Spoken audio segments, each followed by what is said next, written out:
Hello and welcome back to a football chat show. Again, you're joined this week by me and my co-host Jamie. Hello. Jamie, how you doing? Not too bad. Good. What a week of Premier League football, and can we just say a massive thank you to everyone that listened. We got a lot more viewers than I thought we would. Yeah, it might have been me clicking on it over and over again, but no, still 15 to 20 viewers on an episode that we didn't really push that much. We obviously did it on our Twitter, a footy chat show. But yeah, I mean, thank you so much to everyone that listened. I got a few messages from people, so thank you very, very much for that. It's great support, great foundation for us to build on. Been some decent impressions on Twitter as well. Things you love to see. Yeah. We're making it of like a football relay thing. Do you know what I mean? We can give you information, etc., not just the podcast stuff. And over the next few weeks, we'll start cutting up clips that go on the YouTube that are a bit shorter, so you can listen to them and stuff like that.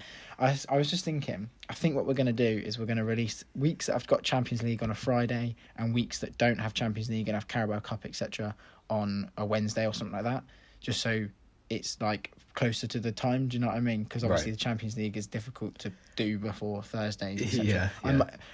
With my uni, I might be able to get them out on a Thursday, so fingers crossed we might be able to do that for you guys. But let's dive straight into this week's news. We're going to start off with a little bit of transfer gossip. Obviously, the transfer window only closed recently, so we don't have too much stuff. But yeah, we'll start with that. Obviously, we've tweeted a couple of this stuff out this week, but we want to discuss it together. So we start off with Jude Bellingham to the Premier League. Apparently Dortmund have put £100 million clause on him. They haven't really got a clause, but yeah, that's how I describe it potentially. What do you think about that? I saw a tweet from Jan Age Argroth, or whatever his name is, the Norwegian journalist that specialises in Germany. And he put, this summer will be the Haaland summer, next summer will be the Jude Bellingham summer, and the summer after that will be the Wirtz summer, the guy that plays for Bayern Leverkusen. So I don't think it will happen this summer. That's interesting. I mean, he's 18, so if you sign him this summer, next summer it doesn't really matter. Exactly. You know what I mean? The maddest thing about Bellingham is the stat that's like he's eligible for the the young player of the year until like 2027 or something like that. It's absolutely mental, isn't it? That is so crazy. Do you remember when Sterling won that and he was like, how am I winning this? Yeah. I'm like 26 or whatever. Yeah. It's 23, I think, is the cutoff, but that's still like not young, is it? Like you think under 21 is young.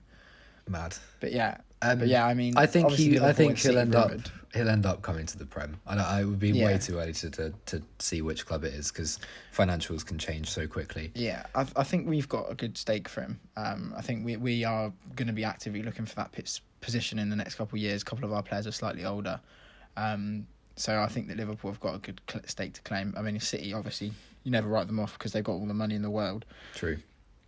So it's interesting. It's one to keep an eye on for sure. I agree. I guess a similar one to that is another Bundesliga to potentially the Premier League, which has come out today of recording Thursday. Lewandowski to Liverpool. Kind of different end of the spectrum, isn't it, age-wise? Very, very. I mean, I wanted to touch on it because I really don't see it happening. Well, I think it came out late in the window that he wanted to move, didn't it? But £100 million for 33 years. I mean, obviously, I think he's in the last year of his contract. I think his contract runs out in the summer, so potentially it could be like a free transfer, which I wouldn't be opposed to. Yeah, Lewandowski on a free is not a bad deal. Exactly, it's similar to kind of bringing in a Ronaldo or a Messi, isn't it? It's someone that's it's not like they will score goals; it's a guarantee of goals. They will score a lot of goals, and considering the players that Liverpool have got, and I'm saying Liverpool because I don't see many other teams wanting to do that. I mean, totally agree. United have just signed Ronaldo. It's the same kind of ilk of age. City, maybe City, but I don't think that's what... I mean, they'll be in for Haaland in the summer, won't they? I think Klopp's contract runs out in 2024, so that's a couple of years away now. But I think that it could be a case of Lewandowski comes for those last few years and is like not a bit part player, but not guaranteed first team, and he understands that because he understands he's getting a bit older. Obviously, he'll smash it in the Bundesliga. He'll probably do very well in the Champions League this season, but I think that could be the situation we see. Yeah. Where he comes in and he's just like a 9, like an out 9. Like we've struggled in games in the past where we need a 9. So I think that potentially could be it. I think one of our front three's moving on, so we might have a bit of wages and we might have a bit of money from them. It's an interesting time. Interesting time to be a Liverpool I fan. reckon But again, they just send him to Blackburn and do full circle like they were going to do in 2010. Sorted. Yeah. I mean, it's a difficult one. Again, it's far too early to say any of these things. We just wanted to touch on them because they are quite big stories, I think. The last two regard England's two holding midfielders, Calvin Phillips and Declan Rice. Calvin Phillips is reportedly of interest to Man City, and West Ham have reportedly put a $100 million price tag on Declan Rice, which suggests to me that they're both going to Man City. No, I'm joking. But it is almost like Pep Guardiola is trying to create an England team, isn't it? You could see Phillips to City if he wants to go somewhere to win some things. Yeah, he's not going to United because I've heard a few rumours about that, but Leeds to United is absolute sacrilege. It's happened. I mean, Cantona was Leeds to United. Ferdinand as well. So was, Ferdinand so was wasn't. Rio. No, he was. Was he? Yeah, he was from Leeds. See, I said it and I was like, shit. Yeah, no, he was. He was in Leeds' last Champions League team before. I mean, he is exactly what you need, isn't he? Phillips, I don't know. We'll go for Rice. Ollie wants Rice. Both of them are decent, to be honest. Both of them are exactly what you need, like a holding midfielder. Just sit at that base, let Pogba and Bruno do their thing. Yeah, because Fred can't do it. Fuck me. I think Rice is moving on, but I think he's going to give it this season. First time in Europe with the. I think they're going to struggle. They've already, since the last time we spoke, they've unravelled a bit, haven't they? A little bit, yeah. So they could be in a little bit of trouble. Yeah, I think it'll be a bit like Kane. It'll take Rice to manoeuvre his way out a bit because 100 million is fairly unrealistic. I still think he's going to Chelsea if he goes anywhere. Mason Mount, he used to play for Chelsea. Like, it's just so written, isn't it? Chelsea buying back someone for £100 million is exactly what they do. So I think it's United or Chelsea really, but it's early, as you said. Yeah. Well, there we go. That's our little roundup on the gossip this week. Obviously, there was also rumours of a new contract for Bruno and Pogba, but we'll wait and see. What happens on that front. We now move on to last weekend's fixtures. Obviously, these are a week ago, so people might have already forgotten everything, but that's why we're here. Exactly. We're going to start off. I think we're doing them in chronological order. The big we've made a note of the big results of the weekend, and the first one obviously was Palace 3, Spurs 0. Yeah, actually, I watched this game. I don't think either of us saw that coming, did we? No, not at all. I did make an absolute worldie of a decision on FPL regarding this. I took out Schmeichel and put in Gaeta because I thought I fancied Palace to get a result, and I don't think Leicester beat City, so I was like, let's do it, and it's paid off obviously, but I didn't think it was end 3-0. Wow, Spurs obviously coming out of the international break, plus 3 goal difference, wiped out, bang, straight away, you know. Yeah. I did not see that happening. I think the biggest talking point from this game is the Tanganga red card. Yeah, it's a red though, isn't it? Yeah, I mean, the first one's a red on its own, isn't it? He doesn't even attempt to play the ball and just clotheslines him. Yeah, again, you always see people complaining on Twitter about red cards, but it's one of the like. If you're not getting sent off for that, like what? Yeah, you're not if it's given against you, you do go a bit like, probably a bit harsh, but I do agree. Like, he's reckless. He's gone in really high tempo. It's only a 1-game ban, so it could be worse. But yeah, I mean, he obviously, that was the catalyst for the Spurs to kind of capitulate towards the end of the game. I mean, Zaha penalty, definite penalty. I don't even know why Ben Davies' hand is that far out. What is he doing? And then Edouard comes on. What a debut! 6 minutes, 2 goals. What a debut! I mean, he looks decent. He does. He looks strong. Really shirt. Strong. Good finish for the second one, kind of holding it up. Both of them were decent finishes, to be fair on him. Yeah. So I mean, good kickstart for Palace. That Vieira. They were the better team as well. I caught most of it. Yeah. I was at work, but they were the better team, which you wouldn't usually say for a Palace side. You'd usually say they nicked a 2-1 or something like that. Yeah, no. But Palace for sure were the better team. Comprehensive and deserved victory, that one. Yeah, for sure. But where does that leave Spurs is the question. I they've got the Europa Conference League tonight. Obviously, get off to a winning start then. Yeah, get off to a winning start there though. You need something like that because who have they got this weekend? Let's have a quick look. Oh, Chelsea. That's going to be a difficult fixture for them. Chelsea obviously looking bang up for it. this season. So, they're going to be struggling if they lose this weekend. Oh, it's at home. Maybe. Yeah, well, I still think Yeah, no. Chelsea. No, I mean Tanganga is not a first teamer yet, but missing him is massive already. And Son's injured. Bergwijn might not be fit. Kane doesn't look anything like Kane when he plays for England at the moment, so could be in a bit of trouble. Yeah, and bring us Lukaku's on red hot form, isn't he? Yeah, he is. Yeah. Oh, we'll leave Spurs there for now. We'll come back to some of these fixtures in a bit, and we'll talk a bit more about it in a bit, I think. It moves us on to the return of the king, some would say, Ronaldo coming back to United.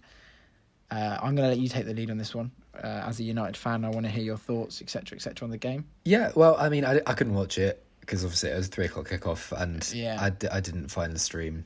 No, obviously I didn't stream it because that's illegal. But I didn't even look for one because I couldn't be bothered. So I kept up with it, obviously on Soccer Saturday, and it didn't seem like we battered them for the first bit.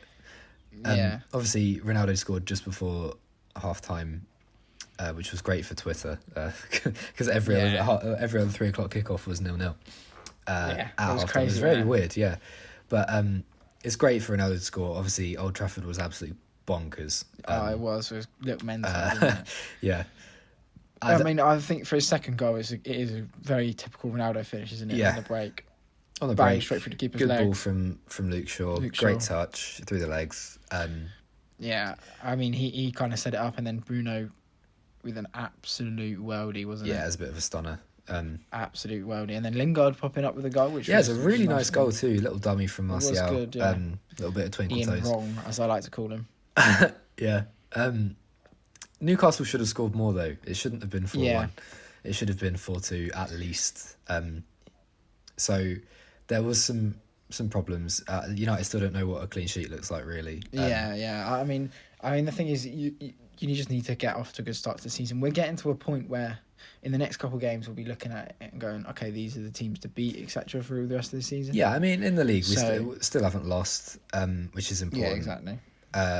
It is a good result to get, and to have that Ronaldo influence is really important. And something that has been mentioned quite a lot is Pogba's 7 assists in 4 games. Oh, that's crazy. Yeah, he's on fire, isn't he? So he's well on to get close to that record.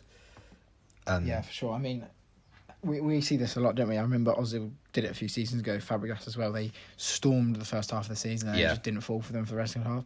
I mean, I can't see that happening. He's laying the ball to Ronaldo every week, so he's going to get a few more, isn't he? Yeah, and when you can just play a 6-yard pass to Bruno and he just absolutely twats it top bins. Exactly. Easy assist, isn't it? But good game. I just hope we can kick on from it against West Ham this weekend. Fingers crossed. Well, not obviously fingers crossed. I hope you get smacked. I hope Souček scores a hat-trick. But yeah, it moves us on to the next team, another title challenger, in our opinion, Chelsea. 3-0 against Villa. Mm-hmm. There's not much to say about this. Chelsea, obviously, 3-0 win, took the game away from them. They weren't the better team again. Villa were the better team and should have scored at least one. But it's just too shallow, isn't it? They just defended, hit him on a break a few times. Lukaku scored. Kovacic with a good finish. I think he was given man of the match overall, and he was decent in that fixture. But Lukaku was the real shining light, wasn't he? First goals at Stamford Bridge. Yeah, he's a bit of a machine, isn't he? Yeah. You just expect him to score. Yeah, he if they had him last season, they'd have probably won the league because they just needed a couple more goals in those tight games. Yeah, agreed. Lampard would probably still have his job. Lukaku would have just scored goals. Do you know what I mean? Yeah. As we said, I think Chelsea have conceded the most shots in the league so far this season, which is mental when they play 5 at the back and 2 defensive-minded midfielders. But again, they just win games, don't they? Yeah. I can see them drawing against Spurs. I really can. Yeah, potentially. Because they won't want to lose. You just think though, Spurs is right now playing Rodon, I think his name is at the back, who is just not Premier League quality yet, is he? Yeah, he's just not it. They are really struggling at the moment, Spurs. So I don't know. Obviously, we said we'll preview it in a minute, so I guess we will preview it in a minute. But yeah, that's just my thoughts already. Lukaku is just going to have a field day. to be honest with you. It just the only other point about that is that I'm just disappointed with Aston Villa so far, really. Yeah, I tend to agree. I mean, I think it's just a matter of getting it to click, you know? Yeah. One of the players they brought in to replace Grealish has only just reached full fitness, as in Bailly. Yeah. Bailey, I think it is, probably. Bailly's the guy for Man United, isn't he? Yeah. I think it's going to take him a couple of weeks and maybe he'll be back. But they need him because obviously he's the, like, dribbler.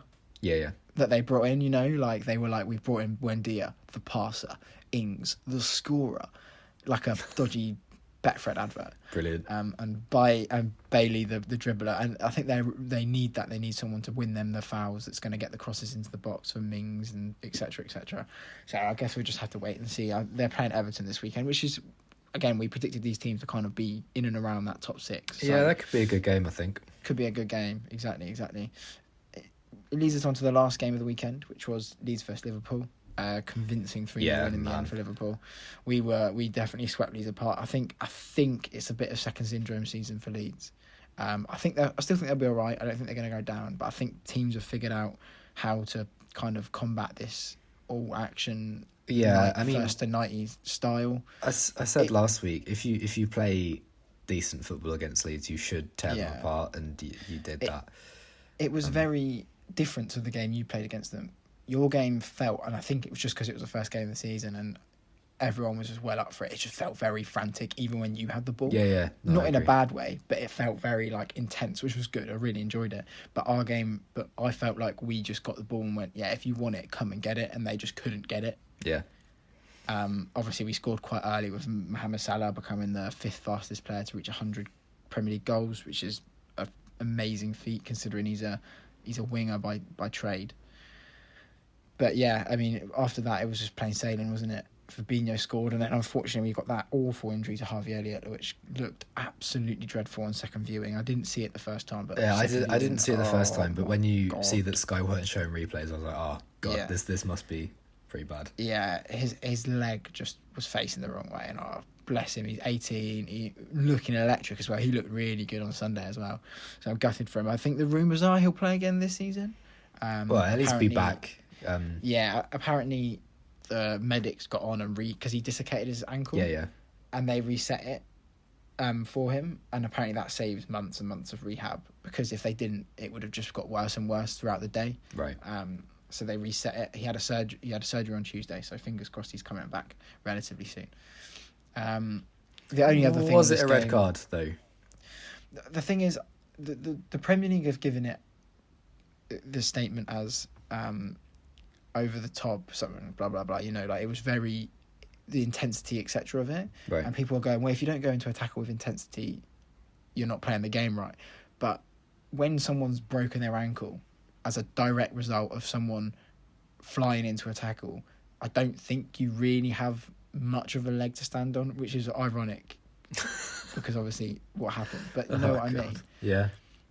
But do you know what I mean? Like, I think if Fabinho had made that challenge, I'd be frustrated at the start. But you come to terms and you go, he's missing 3 games. Harvey Elliott's missing 6-7 months of a season. He's 18. Do you know what I mean? It's like, yeah, you need to be punished for that type of challenge, and a yellow probably didn't suffice at the time. The Premier League obviously didn't overturn it. I'm always going to say it's a red because I do feel like it was a bit too. It wasn't aggressive, but it was at the same time. Yeah. Does that make sense? I mean, Harvey Elliott's come out and said that it wasn't, hasn't he?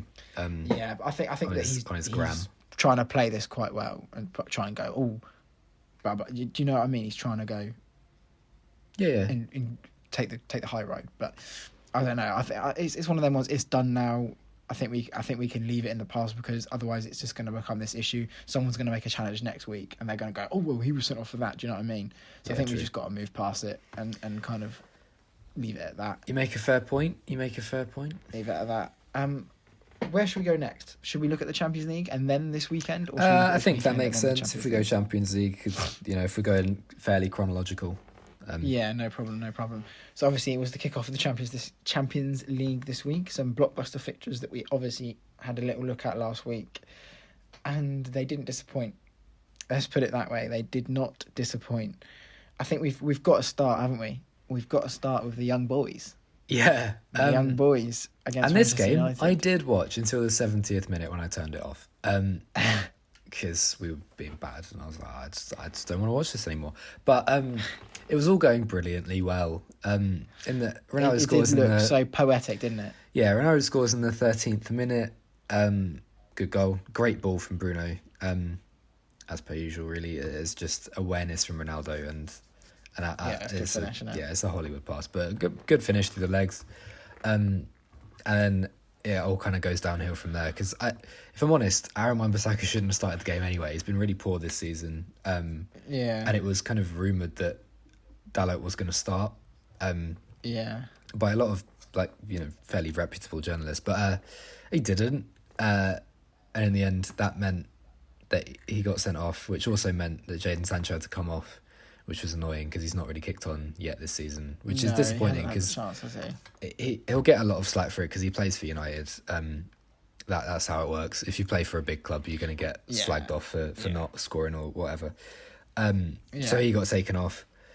And then as a byproduct in all these subs, that also means Donny van de Beek got taken off as well later on. Because for some reason we decided that a 10-man Man United who play in the Premier League and are near the top of the Premier League can't beat a Swiss team with 10 people. So we decided to sit behind the ball, which doesn't work. Especially when you move to a tactic that we've never played.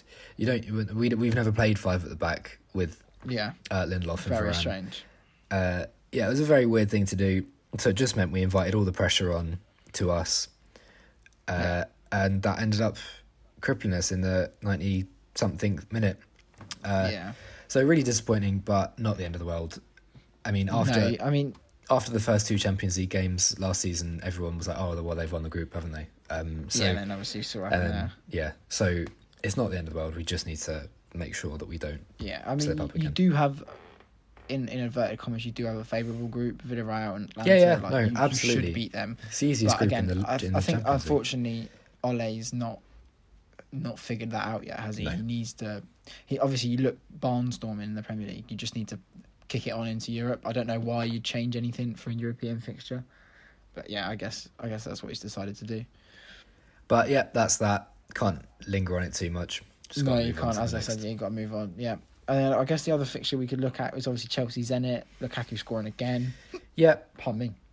Only 1-0 at home. So, I mean, a win's a win, isn't it? But you kind of would have expected him to make a statement a bit more. There's really not much to speak about that game because there really wasn't much that really happened. Yeah. So I guess we just move on past that. And then the other game that was quite a big fixture that night was Barcelona versus Bayern Munich. I think we kind of predicted this to happen.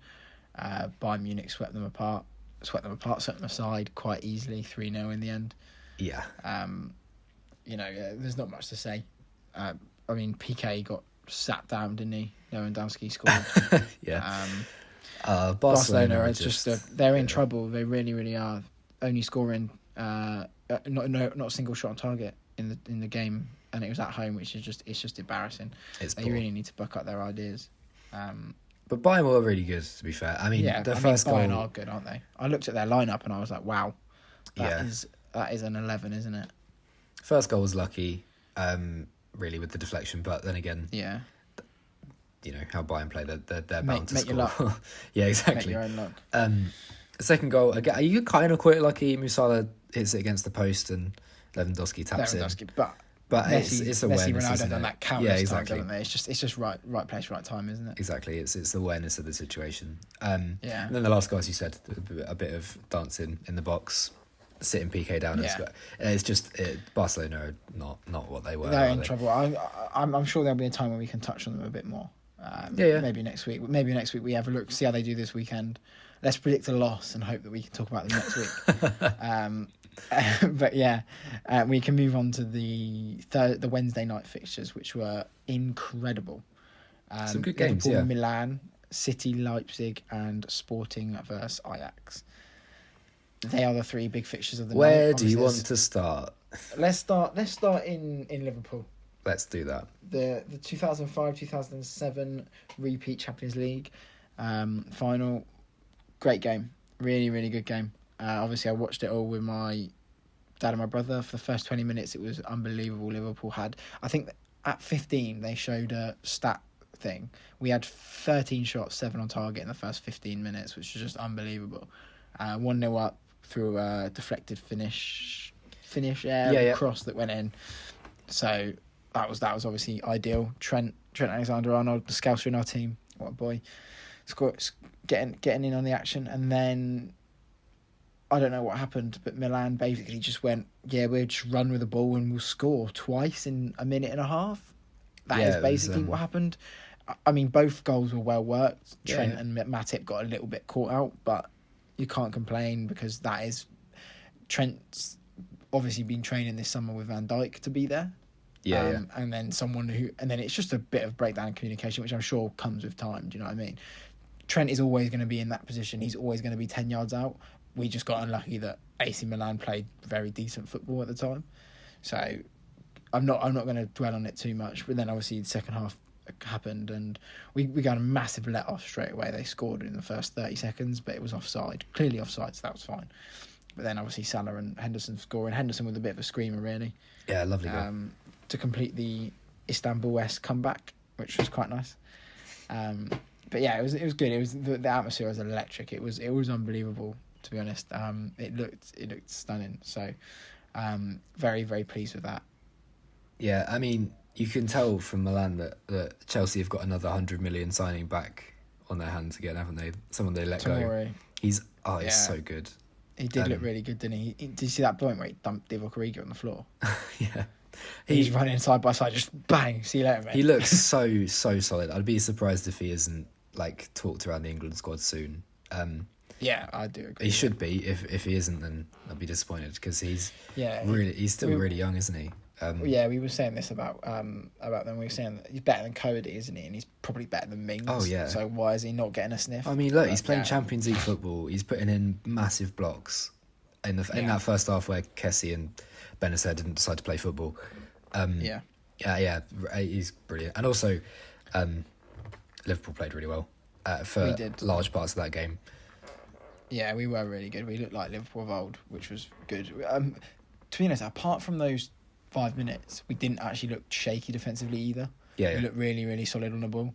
We swept up everything that they had going forward for 44 minutes, and then we didn't, and then we swept it up again for 45, which was fine. So I can't complain about that. Matip and Gomez looked very good. Obviously, I said that a little bit of a breakdown in communication, but that comes with time. Gomez first game in about a year, so I can't. Yeah, it's a ballsy move, isn't it? Yeah, but I guess it was the best one to put him into as well. Good atmosphere. The fans are going to get behind him, so yeah, fair. So you can't really complain about that. But yeah, it was good. It was good. I guess City versus Leipzig is the next place to go, which was a bit of a hectic game again. Pretty mental.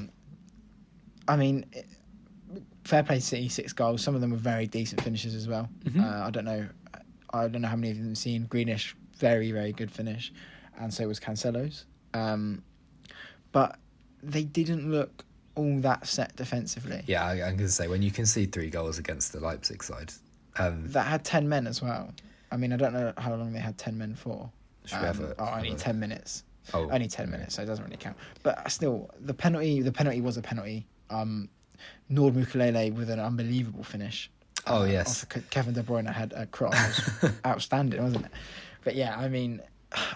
I'm still reserving judgment on City. They obviously score loads of goals and they've scored loads already this season. It's mental. But I'm still reserving my judgment on them. They don't look as good as I think they should. Yeah, I mean, I can't talk. We've lost to Leipzig before and did last season. But that they're not brilliant, especially considering they've lost Upamecano now and they've lost Nagelsmann to Bayern. And... yeah, I mean, Nkunku was really good. And Nkunku was good last night. Obviously, he scored that trick. They didn't offer too much going forward. No, which is funny. Which was a shame, considering they scored 3. Yeah. I mean, they had 10 shots, 3 on target. So, what does it tell you? Yeah, you've also got to consider that City were playing Ake, who's played about 10 minutes since he signed. Yeah, exactly. He's not great, is he? No, but.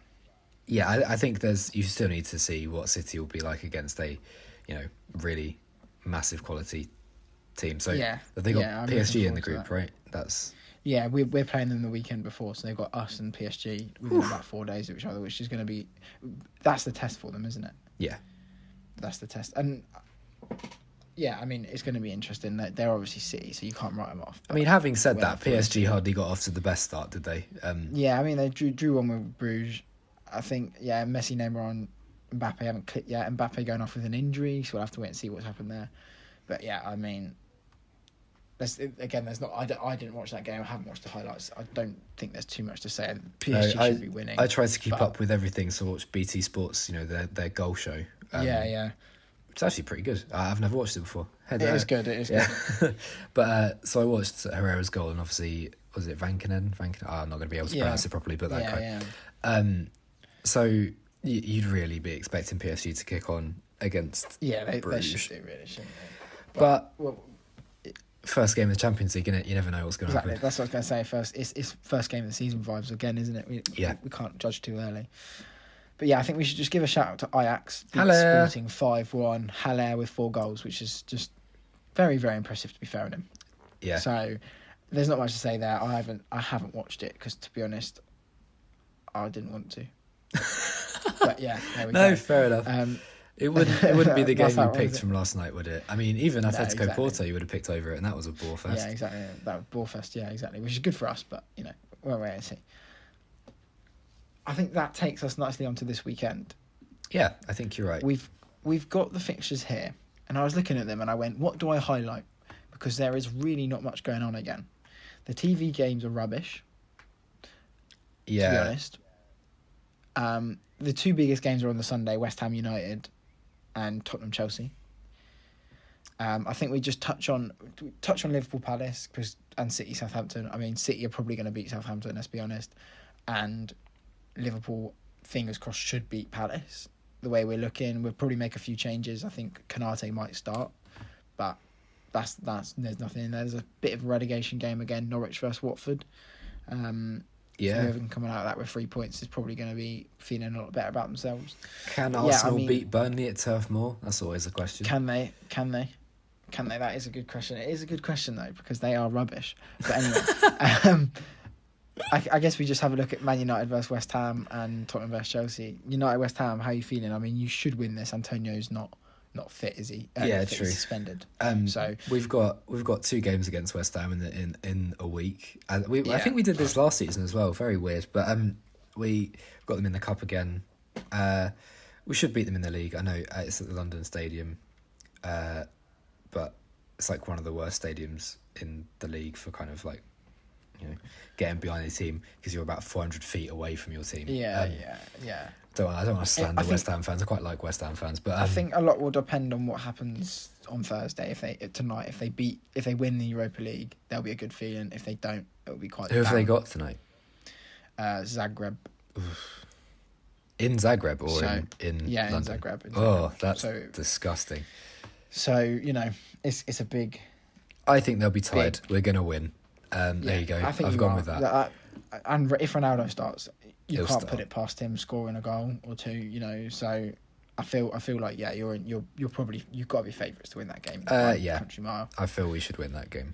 Then again, we've had scares against West Ham before, especially last season. We had to bring Bruno on at half time to beat them. But we should beat them. Yeah. Takes us on to the game of the weekend, which is Tottenham Chelsea. Obviously we've touched on this a bit. I think I'm still going to stick with my original prediction, which is I think Chelsea will win, and I've probably 2 or 3-0 to be honest. Lukaku's going to have fun. I think Mason Mount looks quite good at the moment, and Havertz, one of them will play, and I assume it'll be Mason Mount just because Mason Mount is very decent. But yeah, I mean Tottenham, if they're missing Son, if they're missing Bergwijn, they're going to be in trouble, aren't they? They've not got much below that, so yeah. I think for me this is a foregone conclusion. Obviously, you're not convinced, but I don't know why I'm not convinced because I really should be. Chelsea should beat them. They're just so much better in every part of the pitch. Is it blind hope that perhaps if you beat West Ham, then Chelsea drop points at Tottenham? It's already a little gap. Maybe, but also stranger things have happened. When you've got Harry Kane, you might not have the best cast around him because if Son is injured, then that's poor. But And their defense. The more I talk about it, the more I'm just like, oh god, they're not going to do anything. Yeah, but, they're going to. I'm going to go 1-1-1-1-1-1. If they play anything like they did against Palace, they're going to be in trouble. That's all I can think. But you've got to bounce back from that result, and that's what I'm hoping for. You've got to, but I don't think they will. No, I think that Chelsea are just. I just think that I don't think the personnel in Chelsea is as good as potentially in Liverpool, United, and City, because I still think that. I think Christensen's class. Rudiger's not obviously the best because he's got a bit of a hothead streak around him. He's good, very good, but he has got that hothead streak. And Thiago Silva is aging. Yeah. But Tuchel just knows how to manage that defence. And whenever you watch them, you just go, they are just so well drilled. It doesn't matter who he's got there. I could be playing. I'd be so well drilled that I'd smash it. Do you know what I mean? I'd be man of the match every week. So I can't look past it. I just think that Chelsea are going to win. I'm gonna go 2 or 3 now. I'm going to play devil's advocate and stick to my 1-1, and we'll see what happens. That's fine.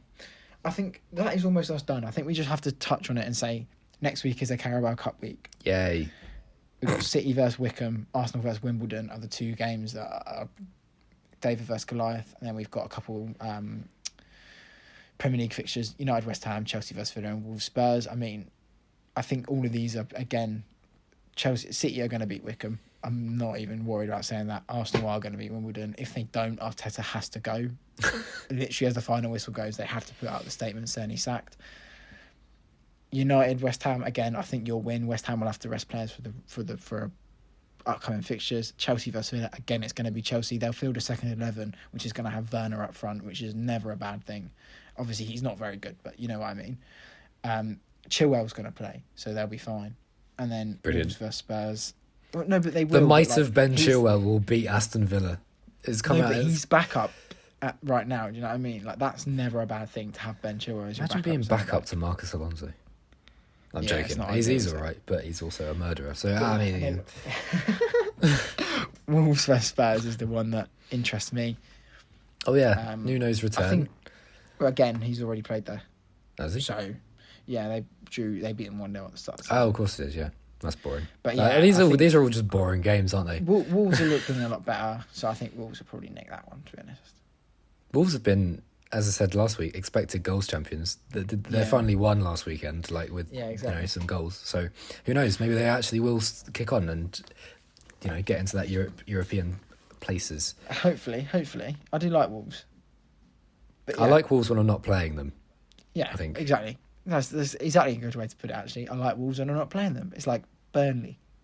Burnley can. Yeah, true. I like watching Burnley when I'm not playing them because it means they're annoying the shit out of somebody else. Exactly. There we go. That was a good little recap there, and I think we've covered a lot. In the 40 minutes we've been talking. Thank you very much for listening. If you want to follow us on Twitter, our @ is @FootyChatShow.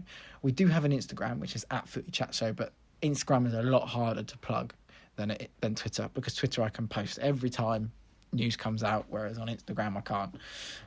True. I want to give a special hand to you, Jamie, for the unbelievable updates on the 3:00 kickoffs last week.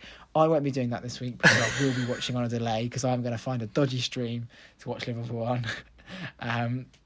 But yeah, thank you very much for that. That was outstanding. So I'll give you a quick round of applause. Oh, well, thank you very much. No, it was all right because I had Soccer Saturday on, so I was just tweeting everything that happened there. But no, it was all right. It was really good. It was really, really good.